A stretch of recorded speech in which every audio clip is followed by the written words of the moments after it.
Pakar hukum Suparji Ahmad menilai putusan hakim jauh dari ekspektasi halayak, sehingga jaksa punya hak untuk mengajukan banding atas putusan hakim. Karena hakim pasti sudah punya pertimbangan, baik secara filosofis, teoritis maupun secara normatif. Namun demikian, putusan ini tentunya sangat mengagetkan, tidak sesuai dengan ekspektasi opini publik selama ini.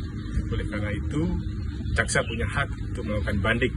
Dengan tuntutan 6 tahun tidak dikabulkan, maka oleh karena itu perlu jaksa segera melakukan banding. Vonis bebas kepada 2 anggota polisi telah diputuskan. Bagaimana pandangan pakar hukum atas putusan hakim? Saya sudah bergabung dengan Pak Suparji Ahmad yang baru saja menyampaikan pernyataan kepada Anda, saudara, pakar hukum Universitas Al-Azhar. Halo Pak Suparji, selamat malam. Malam, Mbak. Jadi maksud Anda jauh dari ekspektasi itu apa? Karena hakim kan memvonis bebas 2 penembak anggota FPI ini karena katanya melakukan pembelaan dengan terpaksa. Ya, salah satu maksud dari ekspektasi publik adalah publik yang representasi oleh negara, dalam hal ini adalah jaksa penuntut umum, menuntut 6 tahun. Itu kan ekspektasi publik, itu adalah ekspektasi negara. Gitu. Tetapi kemudian hakim memvonis bebas. Gitu.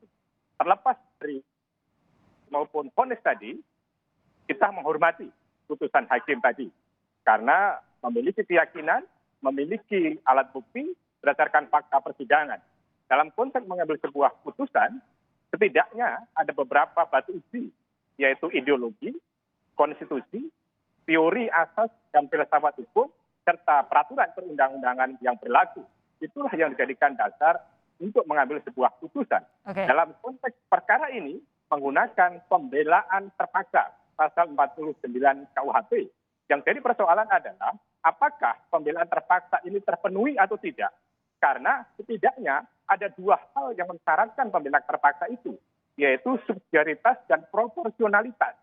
Subsidiaritas adalah tidak ada pilihan lain, bahwa ada serangan dari luar, ada ancaman dari luar yang membahayakan tubuhnya, sehingga kemudian tidak ada pilihan lain untuk melakukan pembelaan terpaksa itu.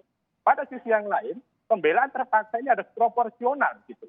Artinya apa? Harus seimbang dengan serangan tadi itu. Misalnya, ditembak dengan pistol misalnya, pembelaan misalnya cukup melepaskan tangannya supaya tidak menembak dan lain sebagainya. Itu adalah pembelaan terpaksa secara proporsional. Cuma jadi persoalan, dalam konteks ini, kita tidak bisa mengkonstruksikan apakah pembelaan terpaksa ini terpenuhi atau tidak.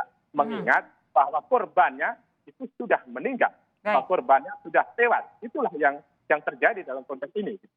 Oke, soal validitas pembelaan terpaksa itu akan nanti saya gali lebih lanjut dengan Pak Suparji. Tapi begini, kalau Pak Suparji tadi bilang bahwa ini jauh dari ekspektasi publik, menurut Pak Suparji apa sebenarnya ekspektasi publik? Ya, ekspektasi publiknya adalah keadilan. Inti hukum adalah satu keadilan. Oke, apakah ini berarti Pak Suparji menganggap vonis hari ini tidak adil? Di mana ada fakta bahwa ada nyata melarang dan orang tewas gitu. Tetapi kemudian tidak ada yang dihukum gitu. Bagaimana kemudian rasa keadilan itu akan terwujud gitu. Dan kemudian bebasnya itu karena mengkonstruksikan adanya pembelaan terpaksa.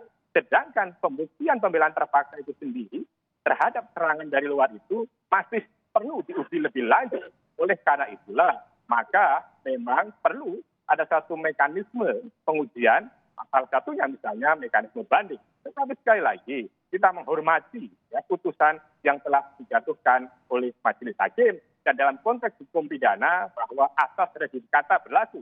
Putusan itu dianggap benar selagi belum dikoreksi oleh putusan di atasnya. Gitu. Pak Suparji, begini, kita bahas soal validitas pembelaan terpaksa ini ya. Apa dari fakta-fakta hukum selama persidangan yang terungkap yang membuat Pak Suparji kemudian mempertanyakan vonis yang membebaskan kedua orang ini atas dasar pembelaan secara terpaksa, Pak? Ya, pertama bahwa dalil pembelaan terpaksa itu masih belum terungkap secara faktual, secara nyata dalam arti tentang serangan itu tadi gitu loh ya. Serangan yang dari luar, serangan yang mengancam tubuhnya tadi itu, karena tadi itu korbannya tidak bisa diminta kesaksian. Betul. Kemudian yang kedua adalah apakah tidak ada pilihan lain gitu loh, untuk kemudian menyelamatkan diri, untuk membela diri gitu. Apakah memang pilihannya harus dengan menewaskan, dengan menembak sampai mati itu? Jadi asas proporsionalitas dan solidaritas itulah yang sebetulnya diuji di sini gitu loh. Sehingga tidak mudah mengkonstruksikan pembelaan terpaksa ini. Disinilah yang nanti akan menjadi presiden yang akan baik, yang akan tidak baik di masa yang akan datang. Karena kalau sedikit-sedikit itu kemudian dikatakan pembelaan terpaksa. Ini yang menjadi tolak ukur. Tetapi sekali lagi itulah putusan yang telah terjadi pada hari ini. Pak Suparji, kalau ada penilaian mengenai pelanggaran HAM, apa yang Anda bisa sampaikan? Pada satu pelanggaran, saya kira, kemudian tidak ada. Sebentar, Pak Suparji, mohon maaf, kami tampaknya mengalami gangguan komunikasi dengan Pak Suparji. Saya tidak bisa terlalu mendengar. Saya ulangi pertanyaannya, kalau untuk penilaian tentang pelanggaran HAM, respons Anda apa, Pak Suparji? Ya, saya kira untuk pelanggaran HAM itu belum terpenuhi, terwujud. Oke. Setelah tewasnya beberapa nyawa tadi itu.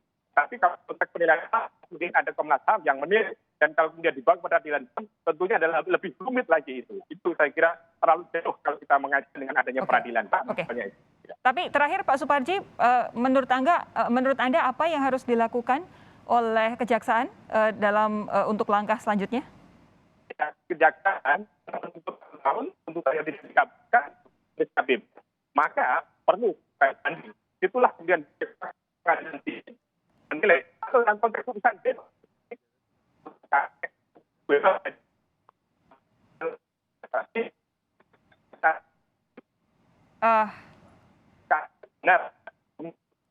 Sebentar, Pak Suparji, saya sama sekali tidak bisa mendengar suara Anda. Kita coba sekali lagi. Jadi langkah ke depan, jaksa penuntut umum apa, Pak Suparji? Jaksa penuntut umum hanya mengetahui apa yang telah diputuskan oleh pengadilan ini. Karena ada putusan, maka harusnya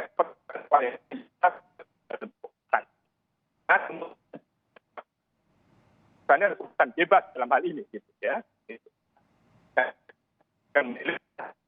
Oke, Pak Suparji, mohon maaf, tapi saya sama sekali tidak bisa mendengar suara Pak Suparji. Saya terpaksa harus mengakhiri wawancara saya dengan Pak Suparji sampai di sini. Tapi memang betul kami akan berupaya untuk menggali lebih lanjut lagi apa nanti kira-kira yang jadi keputusan jaksa penuntut umum mengenai hasil vonis bebas 2 polisi penembak ex anggota FPI ini. Pak Suparji, terima kasih sudah bergabung bersama kami di Sapa Indonesia Malam. Saudara, saya harus jeda sejenak. Kementerian Agama mengusulkan biaya haji tahun 2022